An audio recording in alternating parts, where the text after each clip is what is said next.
Shalom, selamat pagi. Kita akan membahas satu topik yang diambil dari kitab Torah dan bahasan kita mengenai kesejahteraan raga dan kesejahteraan jiwa.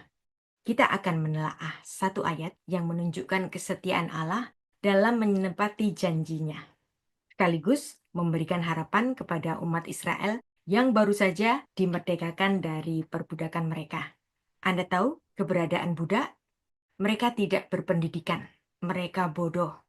Mereka gampang berubah pikiran karena kebodohan mereka. Dan Tuhan menginginkan agar bangsa Israel yang masih bodoh itu diajar di dalam suatu sistem pendidikan melalui pengajaran dari Moshe Rabenu, Musa, Rabi besar kita. Agar bangsa Israel berubah menjadi baik, mereka menjadi bermartabat, mereka memiliki masa depan yang lebih baik di tanah yang telah dijanjikan Allah, dan secara lengkap di Keluaran pasal 6, Tuhan kembali meyakinkan Musa bahwa ia akan membebaskan Israel dengan tangannya yang kuat. Ia mengingat perjanjiannya dengan Abraham, Ishak dan Yakub, serta menegaskan bahwa negeri Kanaan akan diberikan kepada keturunan mereka sebagai warisan. Dan mari kita membaca satu ayat yang menuliskan pengalaman Musa yang begitu sulit untuk memimpin bangsa Israel untuk dimerdekakan dari perbudakan di Mesir.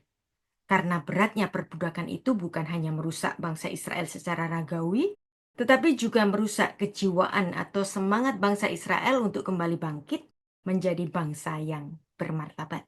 Kita baca Keluaran 6 ayat 8. Vayadaber Moshe ken el bene Israel, velo shamu el Moshe mikotser ruah ume avodah kasa. Lalu Musa mengatakan demikian kepada orang Israel, tapi mereka tidak mendengarkan Musa karena putus asa, mikotser, dan karena perbudakan yang berat itu. Ume avodah kasa. Bani Israel di Mesir telah terjajah secara tubuh dan jiwa. Mereka sudah dibodohkan di dalam masa perbudakan mereka yang panjang. Mereka sudah diternakkan sebagai kaum miskin di tanah Mesir. Dan ini kira-kira sama dengan bangsa Indonesia yang diternakkan untuk terus menjadi miskin, supaya mereka cukup dibeli dengan bansos, di mana suara mereka diperlukan pada setiap pemilu atau pilkada. Maka ketika ada seorang pemimpin yang akan membawa mereka untuk merdeka dari penjajahan itu, mereka tidak serta-merta menyambut tawaran kemerdekaan itu. Demikian juga bangsa Israel. Mereka sudah mendarah daging sebagai bangsa budak, sebab semangat mereka telah hilang. Sikap putus asa mereka menghalangi suatu semangat untuk disejahterakan. Ada cerita dari hamba Tuhan, dia memiliki semangat dan kasih untuk membantu orang-orang yang berkekurangan. Dengan memberikan fasilitas pendidikan, fasilitas lapangan pekerjaan, namun tidak semua orang yang dibantunya itu mengerti bahwa bantuan uang tunai BLT atau sembako yang dia berikan adalah bersifat temporal sebelum mereka dapat hidup secara mandiri. Selanjutnya mereka dibantu dan dilatih, dididik untuk nantinya dapat hidup mandiri. Namun ternyata yang dibantu itu tidak serta-merta mau dan rela untuk dididik supaya mampu berkarir sendiri. Ada banyak dalih untuk itu, kendala waktu, transportasi, kesehatan, dan berbagai macam dalih yang dapat dibuat. Itu karena si orang yang berkekurangan itu sudah apatis jiwanya. Tidak ada semangat untuk kerja. Mereka tidak merasa memiliki kepentingan untuk dimajukan dan dimartabatkan dengan mampu berkarir sendiri dan memiliki penghasilan sendiri. Mereka hanya mau uang tunai yang instan dan nanti kalau habis minta lagi. Si miskin itu mencintai kemiskinan yang sudah menjajahnya sekian lama dan mereka tidak mau diubah. Itu mirip dengan keadaan ketika Musa berhasil membawa bangsa Israel keluar dari Mesir. Sikap cinta bangsa Israel, si mantan budak kepada mantan penjajahnya, yaitu Mesir, masih juga terbawa-bawa. Mereka masih bucin pada penjajahnya yang telah membodohi mereka sekian lama. Mereka sudah terbiasa menjadi orang-orang yang terhina, orang-orang yang tidak memiliki martabat. Mereka tidak menyadari penderitaan mereka di Mesir sebagai budak Rodi. Namun anehnya, ketika mengalami kesusahan sedikit saja di bawah kepemimpinan Musa, mereka langsung berteriak, komplain dengan begitu keras. Kita baca Keluaran 14 ayat 11 sampai 12. Dan mereka berkata kepada Musa, "Apakah karena tidak ada kuburan di Mesir maka engkau membawa kami untuk mati di padang gurun ini? Apakah yang kau perbuat ini terhadap kami dengan membawa kami keluar dari Mesir? Bukankah ini telah kami katakan kepadamu di Mesir?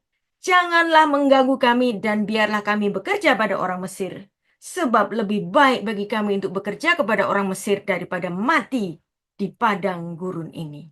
Nah, rupa-rupanya Bani Israel ini kejangkitan penyakit psikologis, yaitu Stockholm Syndrome. Sudah tahu bahwa mereka di Mesir itu menjadi budak, menjadi warga kelas rendahan, tapi mereka masih juga merindukan Mesir. Rupa-rupanya mereka lebih memilih tersandera di Mesir daripada mensyukuri kemerdekaan secara fisik, spiritual, dan juga menjadikan mereka kehilangan cita-cita untuk perubahan, untuk dipulihkan, dan untuk disejahterakan. Menjadi orang bermartabat dan meraih masa depan yang lebih baik. Sikap mereka menjadi apatis, masa bodoh, nerimo saja dengan penjajahan bangsa Mesir. Mereka sulit sadar bahwa dengan keluarnya mereka dari Mesir, Allah memberikan mereka martabat bagi mereka, yaitu bangsa Israel yang merdeka. Dan sebenarnya sikap itu juga dialami oleh Musa. Ketika Musa sudah nyaman saja sebagai penggembala kambing domba milik mertuanya, yaitu Yitro, ketika Allah memanggilnya untuk menjadi pemimpin bagi bangsa Israel, dia enggan dan banyak berdalih. Musa merasa kurang mampu dengan mengatakan, "Siapakah aku ini, maka aku akan menghadap Fir'aun dan membawa orang Israel keluar dari Mesir." Keluaran 3 ayat 10. Dan Musa merasa tidak pandai bicara. "Ah Tuhan, aku ini nggak pandai bicara. Dahulu pun tidak. Dan sejak engkau berfirman kepada hambamu pun tidak. Sebab aku ini berat mulut, berat lidah." Keluaran pasal 4 ayat 10 dan juga pasal 6 ayat 29. Musa tidak percaya diri dengan mengatakan, "Ah Tuhan, utuslah kiranya siapa saja yang patut kau utus." Keluaran 4 ayat 13. Dan untuk hal yang ketiga itu, ucapan Musa membuat Allah begitu marah. Kita baca Keluaran 4 ayat 14 sampai 17. Maka bangkitlah murka Tuhan kepada Musa dan ia berfirman, "Bukankah di situ Harun, orang Lewi itu, kakakmu? Aku tahu bahwa ia pandai bicara. Lagi pula ia telah berangkat menjumpai engkau. Dan apabila ia melihat engkau, ia akan bersukacita di dalam hatinya. Maka engkau harus berbicara kepadanya dan menaruh perkataan itu ke dalam mulutnya. Aku akan menyertai lidahmu dan lidahnya dan mengajarkan kepada kamu apa yang harus kamu lakukan." Ia, Harun, harus berbicara bagimu kepada bangsa itu. Dengan demikian, ia akan menjadi penyambung lidahmu, dan engkau menjadi seperti Allah baginya. Dan bawalah tongkat ini di tanganmu, yang harus kau pakai untuk membuat tanda-tanda mujizat. Kita lihat di sini bahwa sebelum Musa dijadikan sebagai pemimpin bangsa Israel, Musa pun terlebih dahulu dibentuk karakternya oleh Allah. Musa dibentuk untuk mencapai spiritual achievement dan kepercayaan diri, self-confidence, bahwa dia disertai Allah melalui mukjizat-mukjizat yang Allah izinkan, dinyatakan melalui kehadiran Musa dengan tongkat yang ada di tangannya. Ada yang menarik dari istilah confident, kata bahasa Inggris yang berasal dari bahasa Latin. Kata ini berasal dari era kebangkitan gerejawi di Eropa, bahwa confident itu terdiri dari dua kata. Yang pertama itu adalah con, artinya lem, suatu lem yang dilekatkan. Sedangkan fide adalah faith, percaya, iman. Dan Tuhan Yesus mengajar, jika kamu menaruh iman sebesar sesawi saja, maka kamu berani mengatakan pada gunung ini, "Pindahlah engkau dari sini ke sana." Niscayalah berpindahlah ia kelak, bahkan tiada barang sesuatu pun yang mustahil bagimu. Matius 17 ayat 20. Adapun gunung permasalahan kita akan dapat dihadapi dengan iman, fide. Jadi confidence adalah sesuatu yang berkaitan dengan kepercayaan atau iman. Ada sebuah lagu yang bagus yang liriknya mengatakan, "There can be miracle when you believe," yang diciptakan dengan latar belakang sejarah bangsa Israel keluar dari Mesir, Exodus. Dan inilah fide iman yang menjadikan suasana confidence dalam diri orang percaya. Apabila kita percaya, when you believe, itulah yang akan mendorong dan menggerakkan kita untuk mampu melakukan sesuatu. Ada seorang filsuf Yahudi, Rabbi Moshe ben Maimun atau Rambam, ia mengatakan bahwa Alkitab kita yang dituliskan kepada umat manusia ini memiliki dua tujuan, yaitu kesejahteraan jiwa dan kesejahteraan raga. Kesejahteraan jiwa adalah berkaitan dengan spiritual, sedangkan kesejahteraan tubuh adalah tercapainya masyarakat yang kuat secara ekonomi, di mana juga dicapai suatu tatanan hukum secara kuat. Pencapaian ini dapat diraih ketika masyarakatnya sudah terpenuhi kebutuhan-kebutuhan dasarnya, yaitu pangan, sandang, dan papan. Spiritual achievement menurut Rambam adalah lebih tinggi daripada material achievement, pencapaian materi. Namun demikian, kita harus memahami bahwa material achievement sangat juga penting untuk dilakukan. Sebab bagaimana kita dapat mengubah mental seseorang ketika orang itu menderita kelaparan, kehausan, kepanasan, atau kedinginan. Ketika seseorang menderita secara ragawi, kita tidak dapat berkomunikasi lebih lanjut untuk mensejahterakan jiwanya. Ketika kita sedang menghadapi seseorang yang lapar perutnya, langkah pertama, berilah dia makan. Bukannya dinasihati lebih dahulu. Ketika menghadapi seseorang yang sedang kehausan, berilah dia minum dahulu. Bukannya lantas diajak nyanyi-nyanyi lagu semangat perjuangan. Demikian juga ketika menghadapi seseorang yang beku kedinginan. Berilah dia selimut kehangatan lebih dahulu, beri dia pakaian untuk menghangatkan tubuhnya. Dan juga kepada orang yang sedang kepanasan, beri dia kesejukan secara fisik terlebih dahulu. Ketika kebutuhan dasar ragawi itu telah terpenuhi, barulah kita dapat selanjutnya dapat mengajak bicara, mengajar orang itu untuk mengajarnya ke dalam hal-hal rohania. Kita tidak dapat berkomunikasi yang baik dengan seseorang yang perutnya sedang lapar. Beri dia makan, dan kemudian komunikasi dapat dilakukan. Dengan kata lain, jika kita belum memenuhi kebutuhan fisik dasar, kita tidak dapat mencapai pembangunan spiritual. Sama seperti yang dialami oleh bangsa Israel ketika mereka secara spiritual telah rusak oleh perbudakan rodi yang berat itu, dan mereka belum dapat mendengarkan pengajaran Musa. Jadi, jika seorang pemimpin ingin memperbaiki situasi mental spiritual masyarakatnya, pertama-tama yang harus dilakukan adalah perbaikan kondisi fisik kebutuhan dasar mereka, yaitu pangan, sandang, dan papan. Pembangunan ekonomi tidak akan dapat diraih ketika mesin-mesin ekonomi ditekan dan ditakut-takuti oleh birokrat terkait.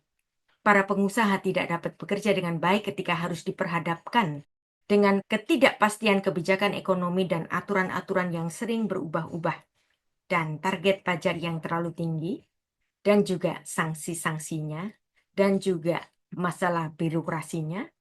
Ini semua membuat sebagian pengusaha memilih tiarap. Mereka tidak begitu antusias melakukan pelebaran sayap bisnis-bisnis mereka. Namun, rakyat harus tetap disejahterakan, terpenuhi kebutuhan dasarnya.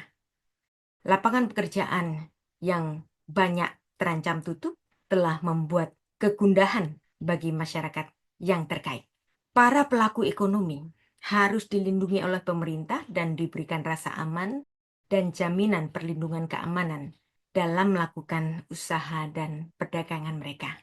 Ketika seorang pemimpin ingin membangun masyarakatnya untuk maju, dia harus memahami hierarki kebutuhan rakyatnya.